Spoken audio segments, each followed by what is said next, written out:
मेरा नाम पवन कुमार है। मैंने इस साल के सिविल सर्विसेज एग्जामिनेशन में 239वीं रैंक प्राप्त की है। मेरा माध्यम परीक्षा का इंग्लिश था, इंटरव्यू और मेंस दोनों का। मैं बात करता हूँ अपनी स्ट्रेटजी की, जो मैंने अपने प्रीलिम्स, मेंस और इंटरव्यू के लिए फॉलो की थी। तो प्रीलिम्स के लिए जैसे 6 सब्जेक्ट होते हैं जो कि इम्पोर्टेंट होते हैं, जिसमें आपकी हिस्ट्री है। हिस्ट्री में आपका एंशियंट, मिडाइवल और मॉडर्न और आर्ट एंड कल्चर, ये सारी चीज़ें आ जाती हैं। सेकंड सब्जेक्ट होता है आपका ज्योग्राफी। फिर इकोनॉमी है, पॉलिटी है और इन्वायरमेंट है, साइंस एंड टेक है।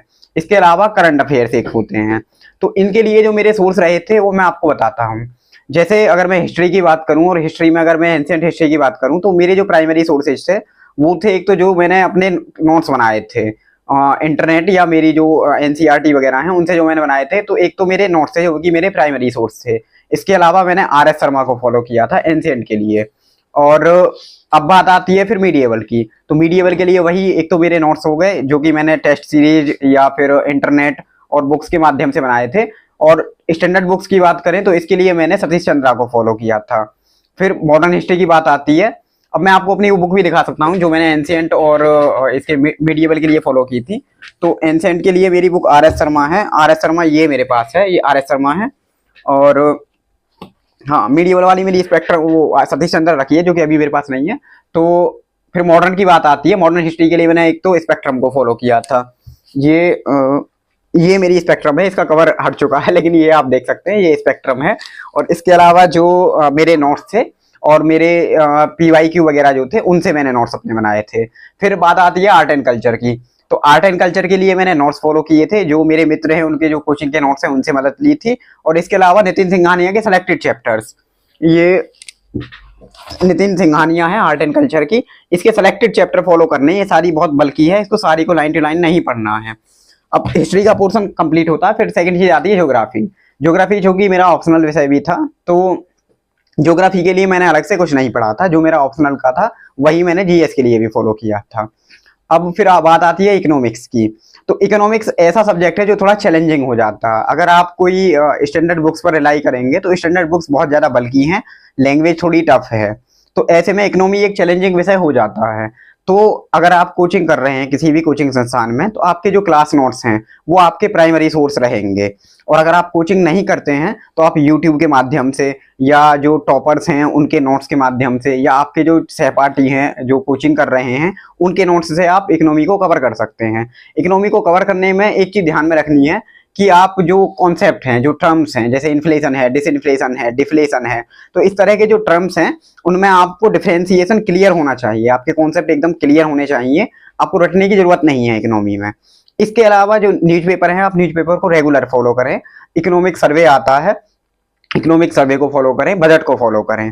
इकोनॉमी की बात यहाँ पे खत्म होती है। फिर नेक्स्ट चीज आती है पॉलिटी। तो पॉलिटी के लिए वही जो नोट्स हैं जो आपने बनाए होंगे अपने कोचिंग से या आपने किसी की मदद ली होगी, वो आपके नोट्स प्राइमरी सोर्स हैं। इसके अलावा लक्ष्मीकांत के ऑलमोस्ट सारे चैप्टर प्रीलिम्स के लिए इंपॉर्टेंट हो जाते हैं।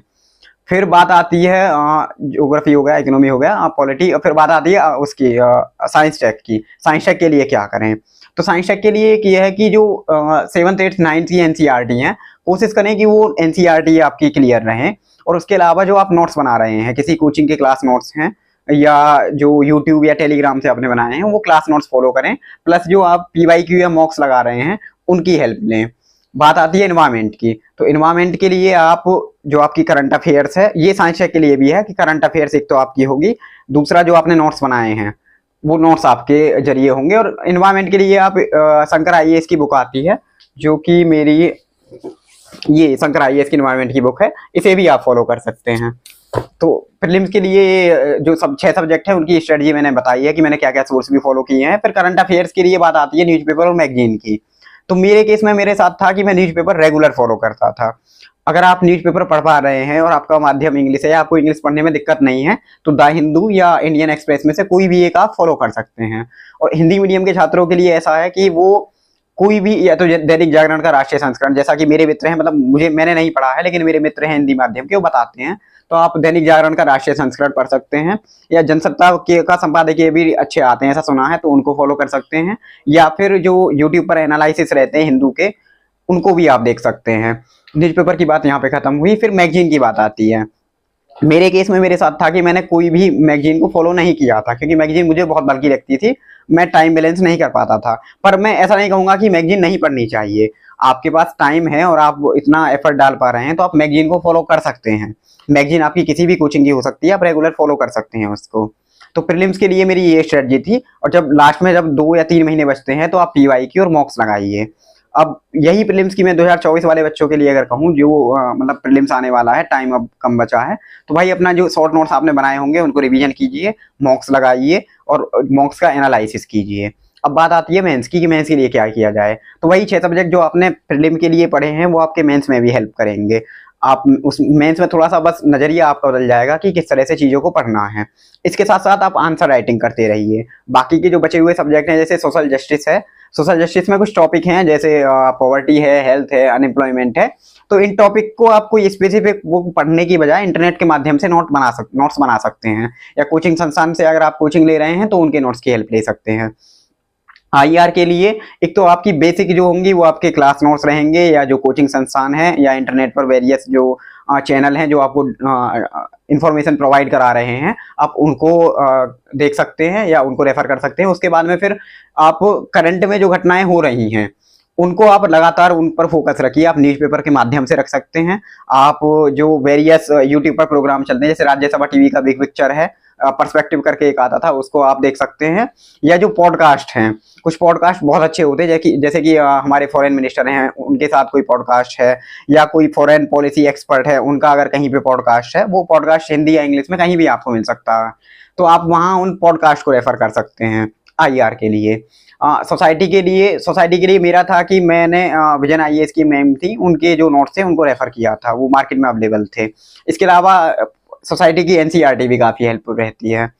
फिर डिजास्टर मैनेजमेंट के 1-2 टॉपिक हैं वो आप इंटरनेट के माध्यम से कर सकते हैं। इथिक्स की बात आती है कि इथिक्स के लिए क्या करें, क्योंकि 250 नंबर का एक पूरा पेपर है। तो इथिक्स के लिए बुक देखें तो बुक एक लेक्सिकॉन आती है, लेकिन बुक में क्या है कि बहुत स्टैटिक हो जाता है। आपको स्टैटिक चीजें तो पता लग जाएंगी, लेकिन आप जो करंट में जो चीजें हो रही हैं, कोई घटना है उसमें एथिकल एंगल से उसको कैसे देखें, कोई एग्जाम्पल है उसको कैसे यूटिलाइज करें। तो इसके लिए आप जो चीजें समाज में जो हो रही हैं, जो न्यूज में चीजें चल रही हैं, उनमें एथिकल एंगल देखने की कोशिश करें। जैसे 2022 के मेंस में एक कुछ क्वेश्चन आया था, जो रसिया यूक्रेन वॉर चल रहा था, तो उसमें एक मतलब एथिकल एंगल पूछा था। तो हम कोशिश करें कि जो घटनाएं चल रही हैं उनमें एथिकल एंगल को देखने की कोशिश करें, और कोशिश करें कि अपने आंसर में जो ऐसे जो दैनिक जीवन के एग्जाम्पल हैं, कोई रियल ब्यूरोक्रेट के एग्जाम्पल हैं, उनको डालने की कोशिश करें एथिक्स में। और पूरे ओवरऑल मेंस के लिए एक चीज है कि आंसर राइटिंग बहुत रिग्रेस आपको करनी चाहिए। एटलीस्ट जो प्रीलिम और मेंस के बीच में 3 महीने का टाइम मिलता है उसमें तो एकदम रिग्रेस करनी चाहिए। और आइडियली होना ये चाहिए कि आपको पहले से ही आंसर राइटिंग करनी चाहिए। अब बात आती है इंटरव्यू की। तो इंटरव्यू के लिए कोई स्पेसिफिक कंटेंट नहीं होता है। जो आपके जीएस के 4 पेपर हैं वो आपकी हेल्प करेंगे। एक चीज हो गई। दूसरी बात होती है कि न्यूज़पेपर, उस टाइम आपको कम से कम 2 न्यूज़पेपर फॉलो करने चाहिए।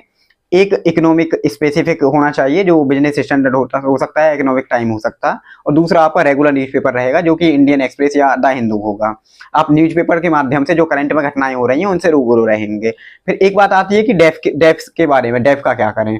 डेफ में कुछ 3-4 चीजें होती हैं। एक तो आपको पर्सनल अपने बारे में जानकारी होनी चाहिए कि आपका एजुकेशनल बैकग्राउंड क्या है। आप अगर किसी एजुकेशन संस्थान से हैं तो उसकी हिस्ट्री आपको पता होनी चाहिए, उसके फेमस जो एलमनाई हैं उनके बारे में आपको पता होना चाहिए। फिर बात आती है कि आप किस एरिया से बिलोंग कर रहे हैं, उसकी हिस्ट्री क्या है, ज्योग्राफी क्या है, कुछ आर्ट एंड कल्चर या जीआई टैग वाली कुछ चीजें हैं वो आपको पता होनी चाहिए। कुछ फेमस पर्सनैलिटी अगर आपके यहाँ की हैं तो उनके बारे में आपको जानकारी होनी चाहिए। अगर आपका नाम कुछ यूनिक है, आपके नाम का मतलब आपके नाम से जुड़ी हुई जो भी पर्सनैलिटी है उनके बारे में, आपकी डेट ऑफ बर्थ में कुछ स्पेसिफिक हुआ है उसके बारे में आपको पता होना चाहिए। फिर डेफ में ये सारी चीजें, एक हॉबी की बात होती है। तो आपकी हॉबी वो ऐसा एरिया होता है कि जिसमें आपका इंटरेस्ट है, जिसको आप रेगुलरली करते आ रहे हैं। तो आपकी हॉबी के बारे में आपको अच्छे से तैयारी करनी चाहिए। इतना सारा इंटरव्यू का है। और इंटरव्यू में मॉक्स काफ़ी हेल्प करते हैं।